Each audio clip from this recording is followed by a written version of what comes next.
Nang bumalik si Jesus sa kabila ng lawa, napakaraming tao ang nagtipon doon sa kanya. Pumunta rin doon si Jairus na namumuno sa sambahan ng mga Hudyo. Pagkakita niya kay Jesus, lumuhad siya sa paanan nito. At nagmakaawa, agaw buhay po ang anak kong dalagita. Kung pwede po sana, sumama kayo sa akin at naipatong ninyo ang inyong kamay sa kanya para gumaling siya at mabuhay. Please, Sumama come sa kanya quickly. si Jesus My daughter at is sinundan dying. siya ng napakaraming Take heart. tao na nagsisiksikan She'll sa be kanya. alright. May isang babae roon na 12 taon ng dinudugo. Maraming hirap ang dinanas niya Please, sa kabila I ng need pagpapagamot sa IBAT ibang doktor. This is Naubos na niya ang everything I lahat ng have. ari-arian niya sa pagpapagamot pero sa halip na gumaling ay lalo pang lumala ang kanyang sakit. Nabalitaan niya ang mga himalang ginagawa ni Jesus, kaya nakipagsiksikan siya sa mga tao upang mahipo man lang ang damit ni Jesus. If I just Naisip touch kasi his ng garment, babae, mahipo I ko will lang be ang damit healed. niya ay gagaling ako.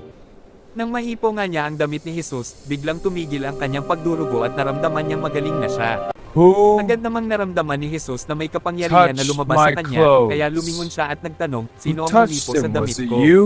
Sumagot ang You mga see all these tagasunod niya, people sa and dami you po ask ng who mga taong touched you? sumisiksik sa inyo, I bakit pa felt kayo power nagtatanong leave kung me. sino ang humipo sa But the inyo? crowd Pero patuloy siyang tumingin sa paligid para makita kung sino ang humipo sa kanya. Alam ng babae kung ano ang nangyari sa kanya, kaya lumapit siyang nanginginig sa takot at lumuhad sa harap ni Jesus. Ipinagtapat niya ang katotohanan kay Jesus. Pagkatapos, Daughter, sinabi your sa kanya ni faith has Jesus, made anak, you whole. pinagaling ka ng iyong pananampalataya. Go in peace. Umuwi kang mapayapa, magaling ka na. Habang kausap pa ni Jesus ang babae, dumating ang Your ilang tao daughter mula is sa bahay ni dead. Jairus. Sinabi nila kay Jairus, patay na po ang anak ninyo.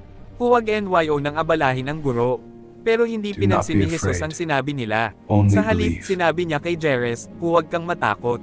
Manampalataya ka lang. Hindi pinayagan ni Jesus Peter, ang mga tao na James, and sumama sa John kanya sa bahay follow. ni Jairus. Sa Yes, halip, si Master. Pedro at ang magkapatid na sina We are Santiago with at you. Juan lang ang isinama Lead niya. on.